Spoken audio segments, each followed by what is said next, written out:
بسم اللہ الرحمن الرحیم۔ عزیزان محترم، حدیث ہے رسول خدا حضرت محمد مصطفیٰ صلی اللہ علیہ وآلہ وسلم،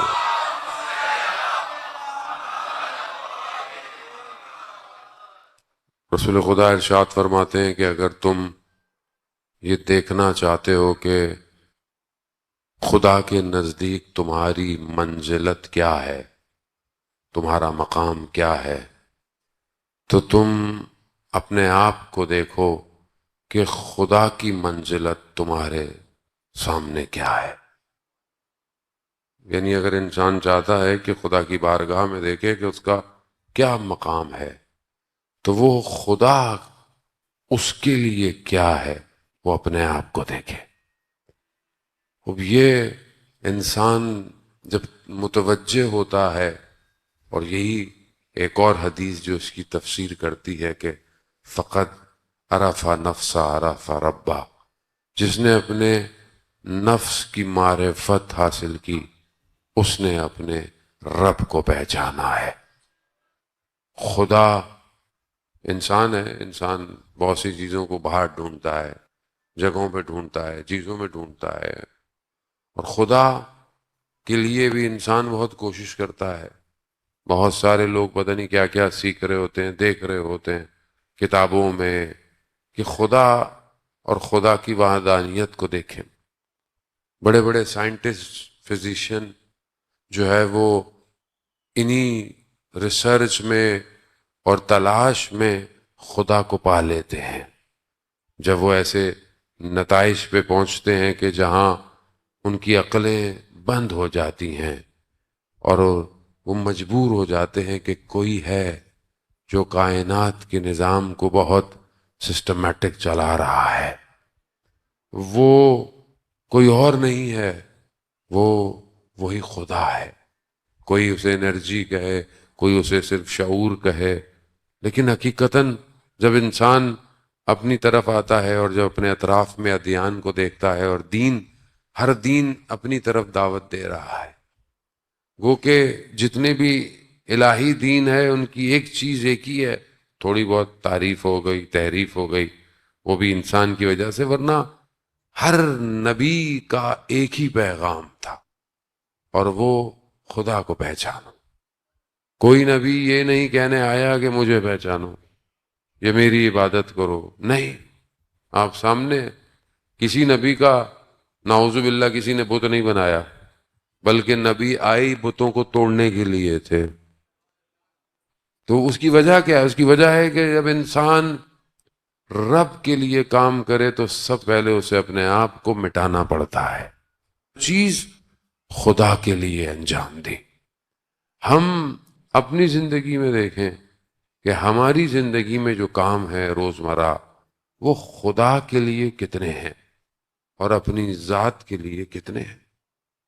اب آپ بولیں کہ مولانا صاحب ہم تو اپنا کھانا کھاتے ہیں تو خدا کے لیے، ہاں، کھانا کھانا مباح ہے، بہت سارے کام مباح ہے، لیکن اگر یہی بدن اس کو ضرورت ہو، کھانا واجب ہو جاتا ہے، اور یہی بدن مریض ہو، یہی کھانا حرام ہو جاتا ہے۔ کھانا ایک ہی ہے۔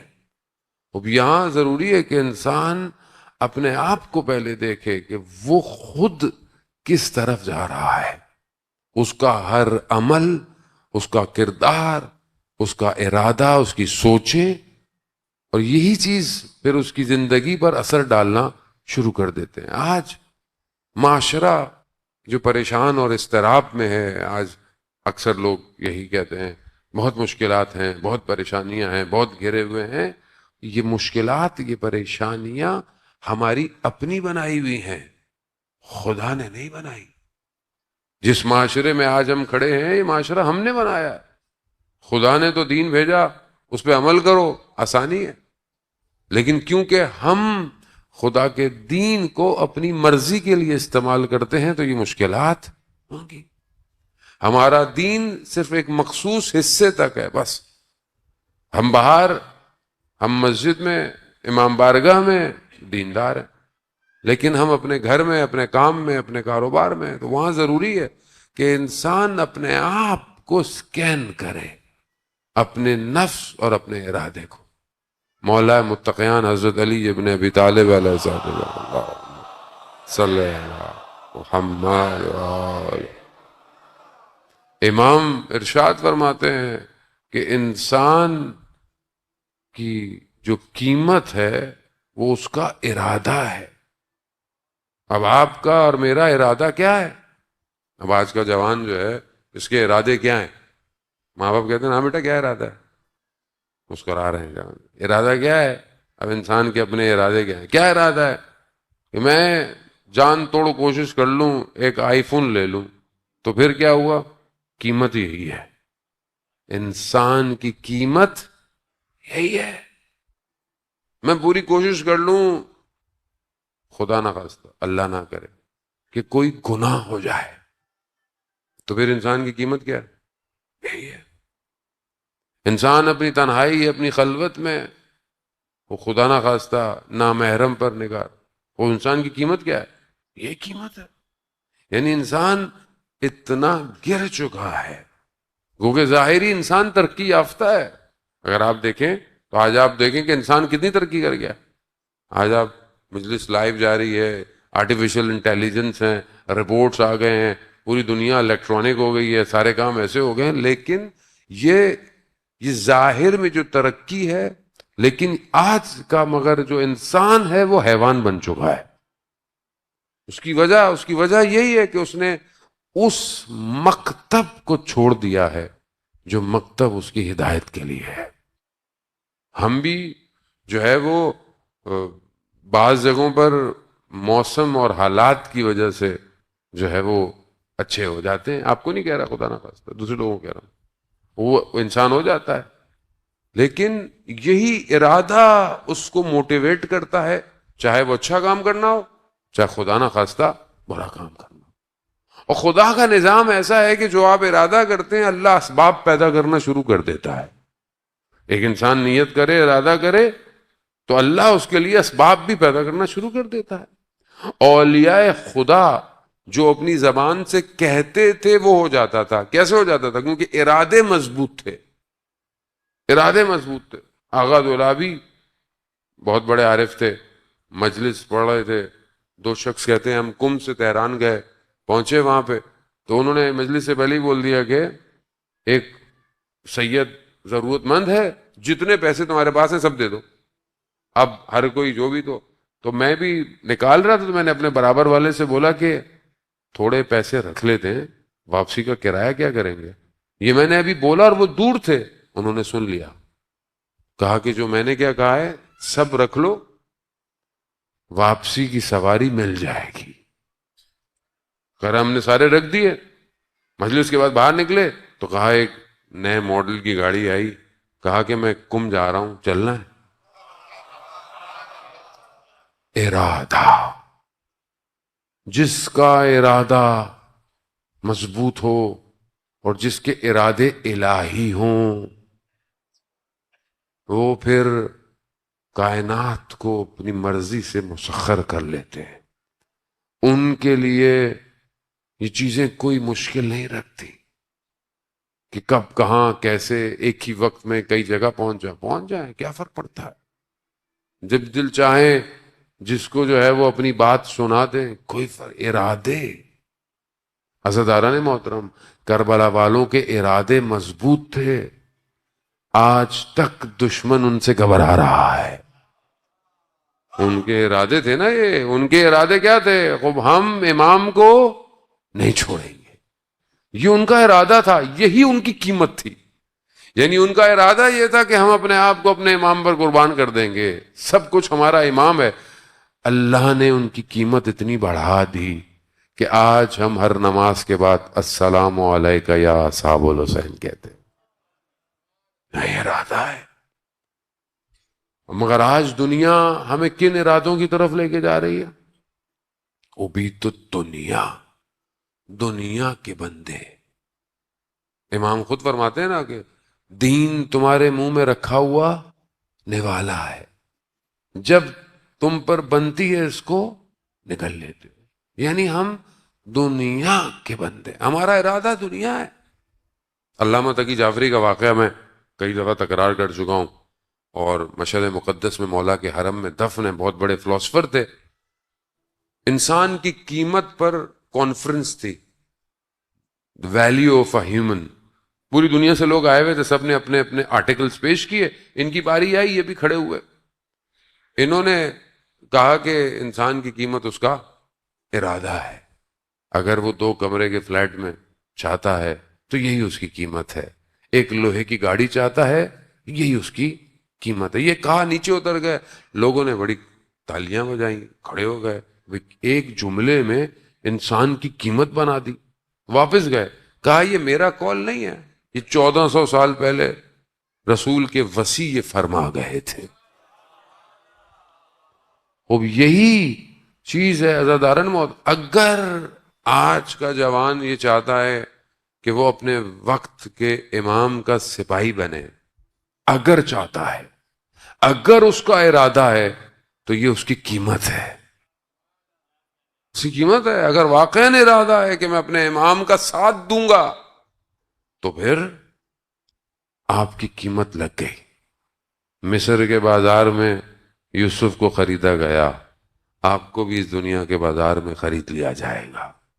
وہ اپنا ارادہ مضبوط کرے۔ میں بہت زیادہ آج آپ کو مزاحم نہیں ہوں گا، میں مقدماتی سے گفتگو کر کیونکہ جمعے کا دن ہے، ظہور کا متوقع دن ہے، اور بغیر امام کے دن پورا نہیں ہو سکتا۔ یقیناً آج آپ نے دعائے نطبہ پڑھی ہوگی، امام کی زیارت پڑھی ہوگی، کیونکہ امام کو یاد کرنا چاہیے، جمعے کا دن ہے، امام کا دن ہے۔ عزاداران محترم، بغیر امام کے زندگی نہیں ہے۔ کربلا یہی تو درس دیتی ہے کہ تمہاری قیمت کچھ اور نہیں ہے، امام ہے۔ اگر اپنے آپ کو بیچنا ہے، امام کے لیے بیچو۔ امام کیسا ارادہ کرتا ہے؟ ہم سمجھتے ہیں کہ شاید ارادہ کرنے کے لیے کوئی امیر چاہیے، کوئی دولت مند چاہیے، وسائل چاہیے، نہیں ہے۔ آیت اللہ شمس الدین اپنی کتاب روزگاران میں کہتے ہیں کہ ایک عالم دین اصفہان کی مسجد کے باہر ظہر کا وقت تک کھڑے ہوئے تھے کہ نماز میں جائیں اندر، دیکھا کہ چند لوگ جو مزدور ہیں ایک جنازہ لے کے جا رہے ہیں، اور ایک بہت بڑا اصفہان کا تاجر جنازے کے پیچھے سر کو پیٹتا ہوا جا رہا ہے۔ تو میں پریشان ہوا کہ اگر تو یہ اس کے رشتہ دار لگتا ہے تو یہ تو سارے مزدور ہیں، اور اگر یہ مزدور ہیں تو یہ کیا کر رہا ہے؟ کہ میں یہی سوچ رہا تھا۔ تو ایسے میں اس نے بولا کہ شیخ جنازے میں نہیں آؤ گے؟ میں نے کہا کس کا ہے؟ کہا اولیاء خدا کا جنازہ ہے۔ میں پریشان، یہ اللہ کا ولی کون ہے؟ میں بھی ساتھ ساتھ چلتا گیا اور کہا کہ بہت دور اور میں تھک گیا۔ تو وہاں پہنچا تو مجھے افسوس ہوا کہ اول وقت نماز بھی چھوڑ دی جماعت سے اور تھک بھی گیا، پتہ نہیں کیا ہے۔ تو میں کہنے لگا تو ان کا پوچھو گے نہیں کس کا جنازہ ہے؟ کہا کس کا جنازہ ہے؟ کہا میں کچھ عرصے پہلے حج پہ جا رہا تھا تو رستے میں میرا سامان چوری ہو گیا، میں کربلا اور نجف میں تھا، میرا سامان چوری ہو گیا، اب میں مایوس ہو گیا، نہ آگے جا سکتا ہوں نہ پیچھے۔ اسی حالت میں مسجد کوفہ کی طرف جا رہا تھا پیدل، تو میں نے دیکھا ایک بڑی جاہو جلال سواری آئی، سواری میرے پاس رکی، کوئی اور نہیں، امام وقت تھے۔ اللہم صلی علی محمد وعلی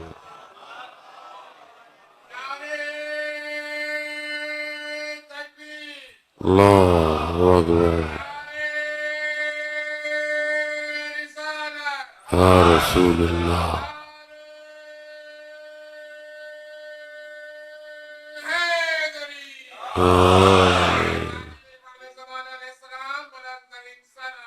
اللہ صلی علی محمد۔ تو امام نے اسے کہا کہ کیوں تھکے تھکے لگ رہے ہو، کیا ہو گیا، پریشانی ہے؟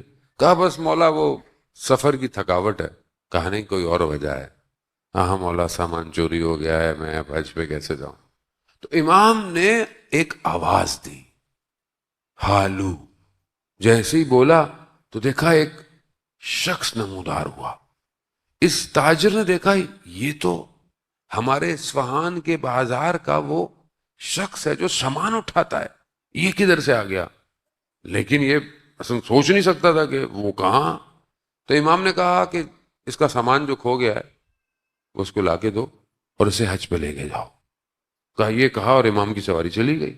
اس نے مجھے کہا کل فلانی جگہ آ جانا. میں وہاں پہنچا, اس نے مجھے بکسا دیا, میں نے کھولا تو کہا تمہارا سامان پورا ہے. میں نے دیکھا سارا سامان تھا اس کے اندر. کہا میں تمہیں حج پہ لے کے جاتا ہوں, اس کو کسی کو سنبھال کے دو. حج پہ اب کہتا ہے میرے اندر جرت نہیں تھی, ہیبت اتنی تھی کہ میں اس سے پوچھتا کہ تم کون ہو؟ وہی ہو لگتے تو وہ. تو میں خاموش رہا. مجھے مکہ لے گیا اور کہا کہ جاؤ حج کرو, اور کوئی تمہارے جاننے والے پوچھیں تو بولو میں شارٹ رستے سے دوسرے رستے سے آیا, واپس یہیں آ جانا, واپس لے جاؤں گا. کہا مجھے واپس چھوڑنے جب جا رہا تھا تو میں نے سوال پوچھا, تم وہی حالو ہو جو ہمارے بازار میں مال اٹھاتا ہے؟ کہا ہاں میں وہی ہوں, مگر خبردار کسی کو بتانا نہیں. ارادہ مضبوط ہو, امیر غریب سے فرق نہیں پڑتا, ایک مزدور امام کا سپاہی بن جاتا ہے. وہ یہ ارادے کمزور ہیں. وہ یہی کہتا ہے کہ وہ جب میں حج کر کے آیا, لوگ ملنے آئے, یہ بھی ملنے آیا, میں کھڑا ہوا, اس نے منع کیا کھڑے نہیں ہونا, ویسے ہی احترام کرو جیسے پہلے کرتے تھے. اور پھر اس نے مجھے کہا کہ میں چند دن بعد مر جاؤں گا, میرے کمرے میں میرا کفن اور کچھ پیسے ہیں, استعمال کرنا. جب ارادے مضبوط ہوں تو موت کا وقت بھی انسان کو پتا ہوتا ہے. جب ارادے مضبوط ہوں تو انسان اس دنیا سے جاتے ہوئے ڈرتا نہیں ہے. یہ دنیا کیا دے گی, اس دنیا نے دینا بھی کیا ہے. عزیزان محترم, خدا ہم سب کو اربعین کی زیارت نصیب فرمائے. کتنا راستہ ہے, بس یہ چند جملے تبرکن, اور آپ سے کل انشاءاللہ خدا توفیق دے. تبرکن جب ہم اربعین سے نجف سے کربلا جاتے ہیں تو تیز بھی چلے تو 1-1.5 دن انسان کو 1.5-2 دن لگتا ہے. وہ تو خیر کو جوان بہت ہی چلتا جائے تو 1.5-2 دن میں آدمی پہنچتا ہے. روڈ صاف, رستے میں موقب لگے ہوئے ہیں, کھانا بھی ہے, پینا بھی ہے, آرام بھی ہے اور آسائش بھی ہے. مگر مقتل کیا کہتا ہے, یہ لٹا ہوا کارواں, روڈ بھی نہیں تھے, بیاباں تھا,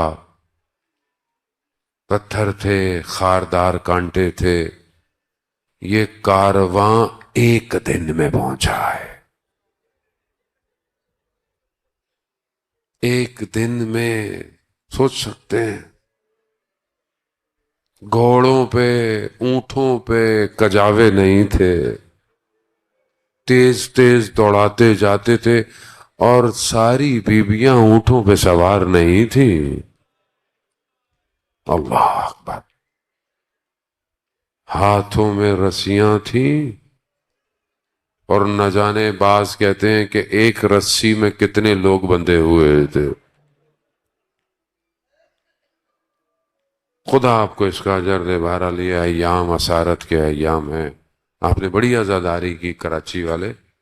آپ یقین کریں, میں ابھی پنجاب میں تھا, پوری دنیا میں سے لوگ, ہم بھی جاتے رہتے ہیں, پیغام آتے رہتے ہیں, مجلس ہے. آپ یقین کریں پوری دنیا ترستی ہے کراچی کی عزاداری کو.